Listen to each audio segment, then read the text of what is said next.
नमस्कार मित्रांनो, कशात तुम्ही? आय होप तुम्ही सर्व मजेत असाल. तर मित्रांनो, आता आलो आहे मुंबईला आणि आज आपण चाललो आहोत ते म्हणजे आमच्या परिसरातील गणपतींचे दर्शन घ्यायला. जाऊया. सून पावलानी आले बाप्पा, शेंदूर मस्तकी लावून टिळा.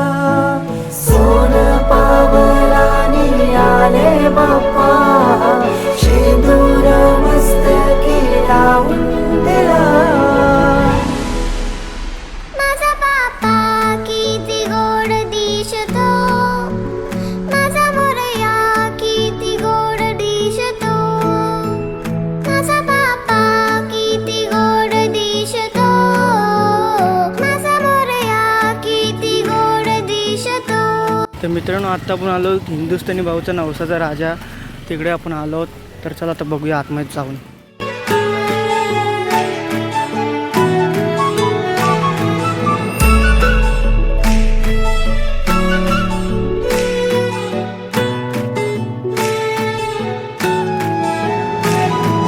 सुंदर निरागस रूप आहे तुझे, भक्तीत तल्लीन झाले मन माझे.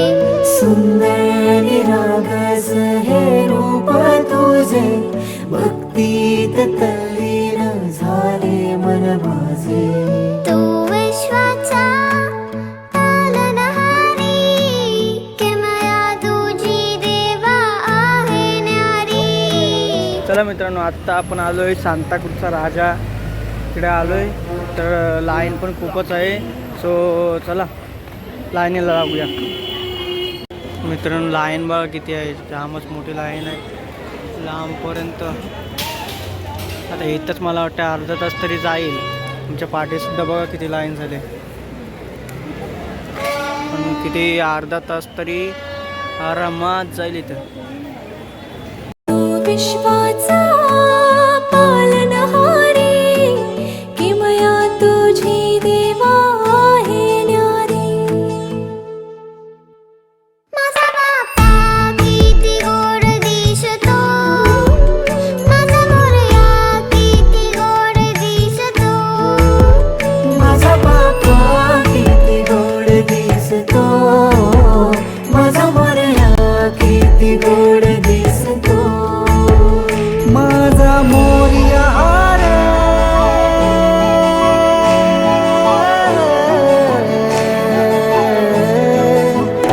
माझा मोरयाचा पालनहारी, किमया तुझी देवा आहे न्यारी. विश्वाचा पालनहारी, किमया तुझी देवा आहे न्यारी. हार सार्वजनिक गणेशोत्सव मंडल यहाँ उपस्थित सभी गणेश भक्तों का हार्दिक स्वागत करते हैं। महाराष्ट्र संतों की भूमि, इसकी माटी में रचा बसा है अलौकिक आध्यात्मिक भंडार।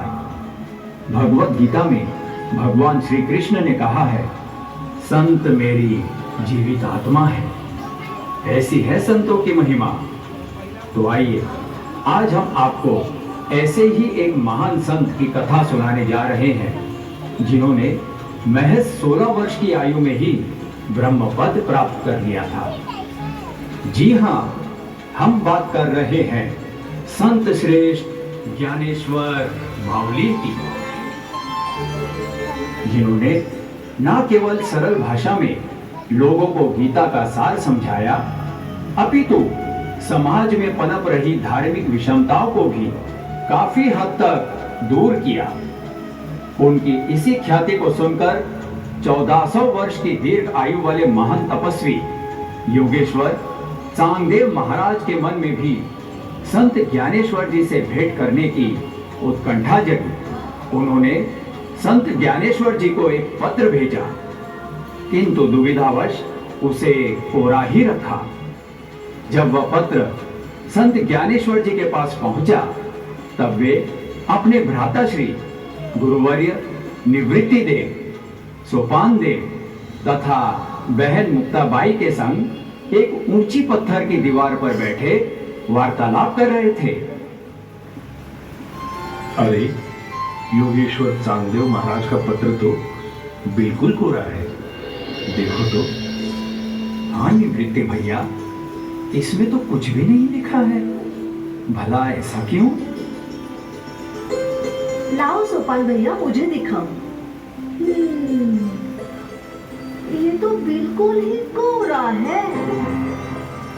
कमाल है ना। एक महान तपस्वी जिन्होंने 1400 वर्षों तक घोर तपस्या की, 42 बार स्वयं की मृत्यु को टाल दिया।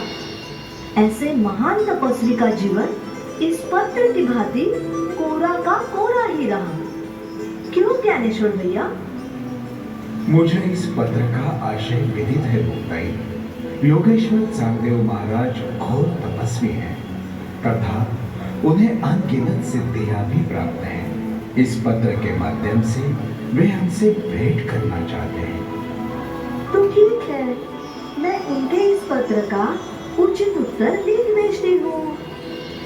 और इस प्रकार मुक्ताबाई ने प्रत्युत्तर में वही सब लिख भेजा जो उन्होंने आकलन किया था।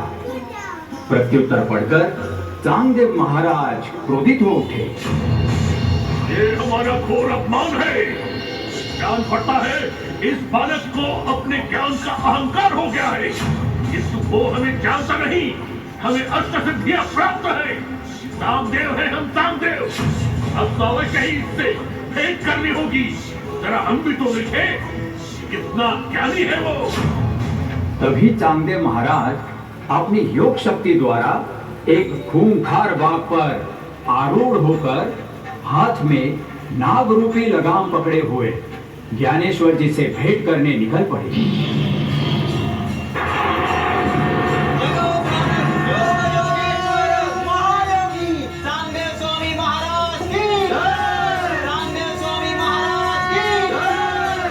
सुना है योगेश्वर चांगदेव महाराज बाघ पर आरूढ़ होकर हमसे मिलने आ रहे हैं।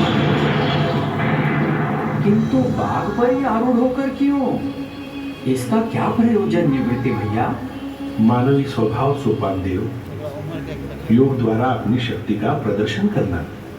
योगेश्वर चांगदेव महाराज महान तपस्वी हैं, किंतु उन्हें प्राप्त अष्ट सिद्धियों का इस प्रकार मिथ्या प्रदर्शन करना उन्हें शोभा नहीं देता।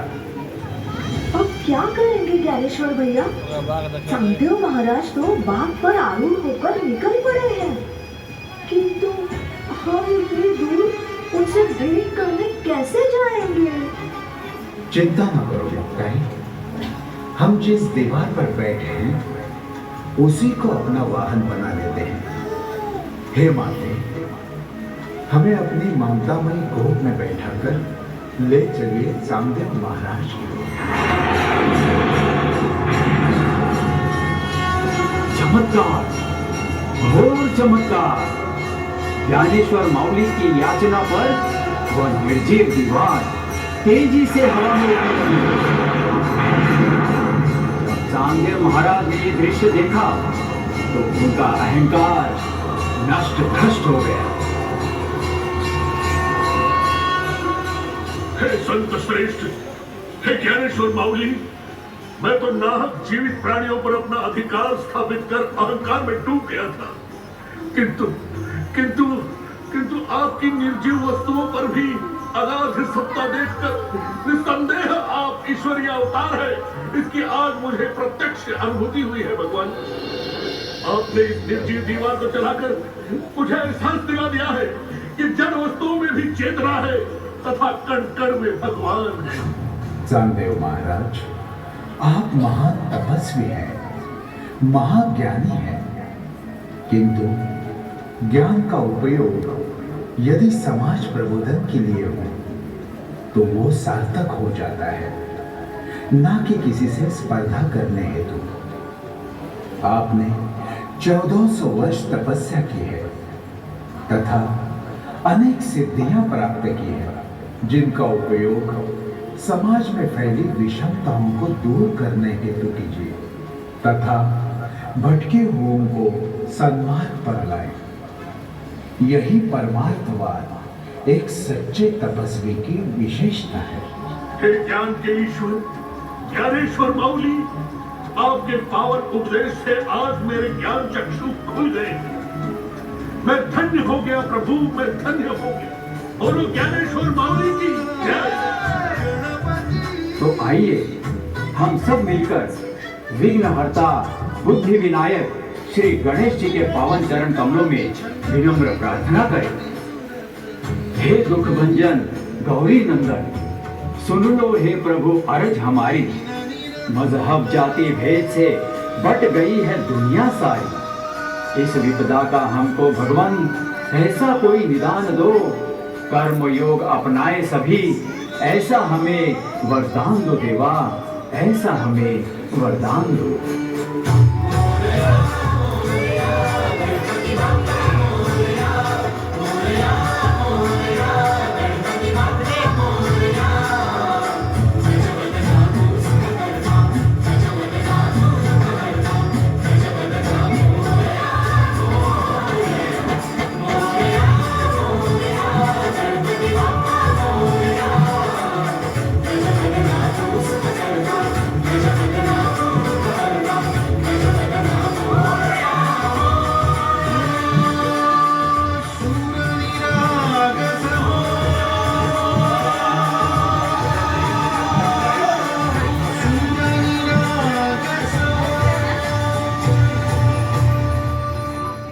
तर मित्रांनो, बघितलं तुम्ही तिथं मस्त असा कन्सेप्ट दाखवला.